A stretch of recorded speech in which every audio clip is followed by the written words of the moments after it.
Hello friends, நான் கார்த்திக். உங்களை IIM Karthik சேனலுக்கு வரவேற்கிறேன். நம்ம சேனல்ல ஏற்கனவே தொழிற்புரட்சி பத்தின ஒரு அறிமுக வீடியோ போட்டிருந்தேன். இப்போ அந்த சீரீஸோட முதல் அத்தியாயத்துக்கு போலாம். சாப்டர் 1, நெசவு புரட்சி and overflow of textiles.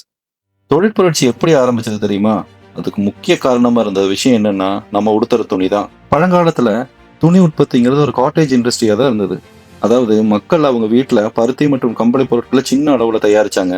Merchants ரா மெட்டீரியல்ஸை கொடுப்பாங்க, மக்கள் அதையே துணியா மாத்தி தருவாங்க. ஆனா 18ஆம் நூற்றாண்டோட இறுதியில இதுக்கான டிமாண்ட் எகிரிடுச்சு. கையாலேயே செஞ்சுக்கிட்டு இருந்தா இதை சமாளிக்க முடியாதுன்னு தோணுனப்பதான் காட்டன் மிஷினை சாக ஆரம்பிச்சது. இதுதான் தொழிற்புரட்சியோட முதல் ஸ்பார்க். 1733ல மெக்கானிக் ஜான் கேங்கிறவரு ஃபிளையிங் ஷட்டிலை கண்டுபிடிச்சாரு. முன்னாடி ஒரு தறிக்கு 2 நெசவாளர்கள் தேவைப்பட்டாங்க. ஆனா இந்த கண்டுபிடிப்புக்கு அப்புறம் ஒரே ஒரு நெசவாளி ஒரு லிவர் இழுக்கிறது மூலமா ரொம்ப வேகமா துணியை நெசவு செய்ய முடிஞ்சது. அதனால ப்ரொடக்ஷன் அப்படியே டபுள் ஆச்சு. ஆனா இங்கதான் ஒரு ட்விஸ்ட். நெசவும் வேகம் அதிகமான அளவுக்கு நூல் கைவசம் இல்லை. ஒரு தறிக்கு நூல் கொடுக்கறதுக்கு 4 ஸ்பின்னர்கள் தேவைப்பட்டாங்க. அந்த நூல் தயாரிக்கவே 10 பேர் வேலை செய்ய வேண்டியிருந்தது. இந்த நூல் தட்டுப்பாட்டை தீர்க்கத்தான் 3 முக்கியமான விஷயங்கள் வந்தது. அதாவது இந்த கண்டுபிடிப்புகளுக்கு அந்த நூல் தட்டுப்பாடு தான் ஆதாரமா இருந்தது.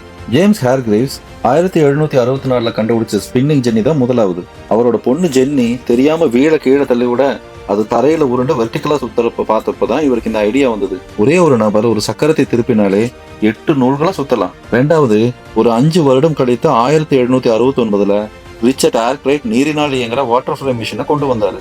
இது ரொம்ப பெரிய மிஷின்கிறனால இதை வைக்கிறதுக்காகவே அவர் ஒரு மாடர்ன் ஃபேக்டரியை கட்டினாரு. இதுதான் ஃபேக்டரி சிஸ்டத்தோட உண்மையான தொடக்கம்.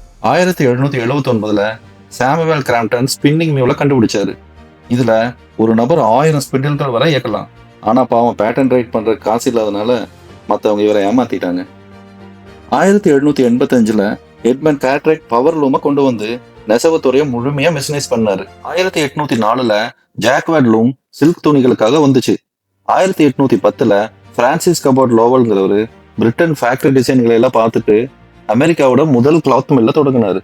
இதனால 1812ல நூல் உற்பத்தி செலவு 90% குறைஞ்சது. 1830ல ஸ்டீம் என்ஜின் உள்ள வந்துச்சு. அப்புறம் 1856ல வில்லியன் பெர்கின் டச்சை எல்லாம் மோவ்டையை கண்டுபிடிச்சது.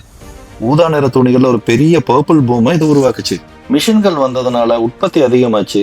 ஆனா தொழிலாளர்கள் ஒரே வேலையை திரும்ப திரும்ப செய்ய வேண்டி இருந்ததுனால அவங்க ரொம்ப சலிப்படைஞ்சிருந்தாங்க.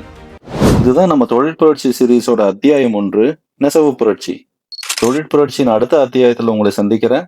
நான் கார்த்திக். இது I'm Karthik channel. Signing of.